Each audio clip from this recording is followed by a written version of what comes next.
Thank you, John. Thanks for having me. My name is Laureen Elgert. I teach in environmental and sustainability studies, actually the new program in international development, environment, and sustainability. My home department is social science and policy studies.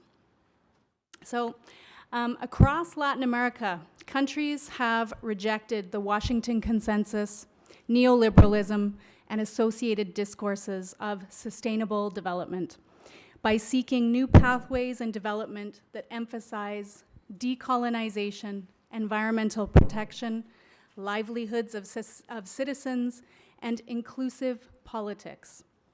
Buen vivir, or the good way of living, is one such pathway that is heralded as an ontological turn away from a development agenda that is dependent on interventionist policies of resource extraction, human rights violations, and environmental devastation. And indeed, Ecuador is a country that has been raised by structural adjustment policies and oil extraction over the past decades. In 2008, however, then President Rafael Correa etched Buen Vivir into the national constitution of Ecuador and promised the Ecuadorian people a new chapter in their development history, one that would be marked by rights of the environment, political inclusion, and massive social investment.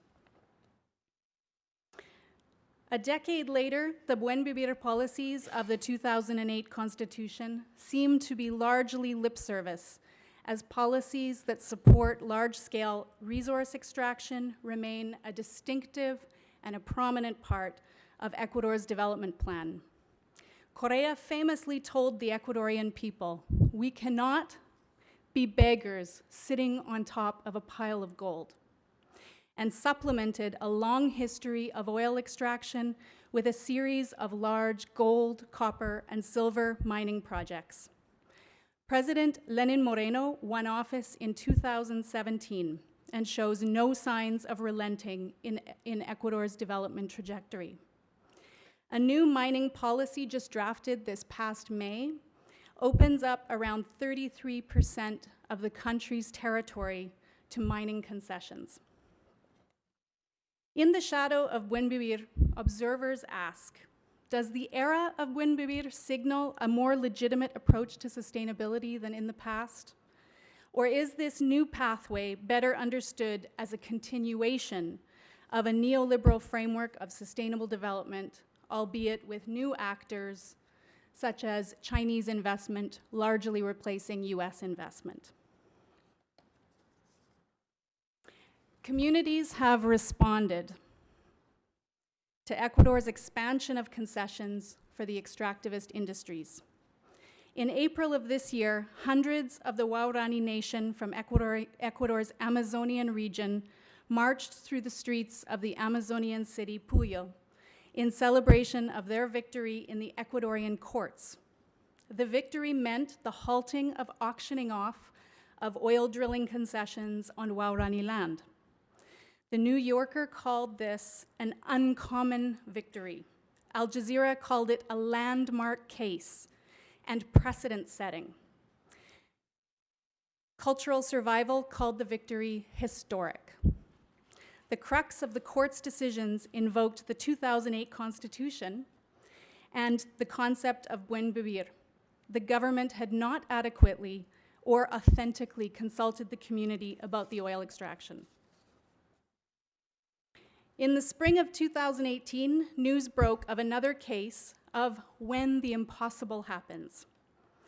After years of struggle against a Chinese-owned gold mine, the small highland communities of Moyeturo and others were awarded the victory by Ecuadorian courts who ruled against the government and demanded the closure of the Rio Blanco mine.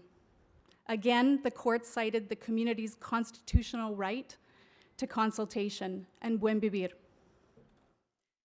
These cases and other ongoing cases have not gone unnoticed. The industry publication called Mining Weekly reported that in Ecuador, local opposition and red tape are hindering plans to become a mining superpower that can rival other South American nations. Less than 2 years ago, the government hoped mining would become 4% of Ecuador's gross domestic product by the end of Lenin Moreno's term in 2021. And that's now under question, according to the Deputy Minister of Mining. This handful of hard-fought victories are likely just the beginning as Ecuador's era of buen vivir is ushered in, even unexpectedly, by Correa's 2008 constitution. Is it that momentum and confidence in rejecting the extractivist model and foreign capital dependency of neoliberal development will really create a post-development state? Or will mining interests and state power and coercion create a new version of the old neoliberal state? In either case, Ecuador will be a living laboratory for scholars, like me, interested in the politics and practices of resistance and remaking the terminology, the practice, and the process of a nation's development. Thank you.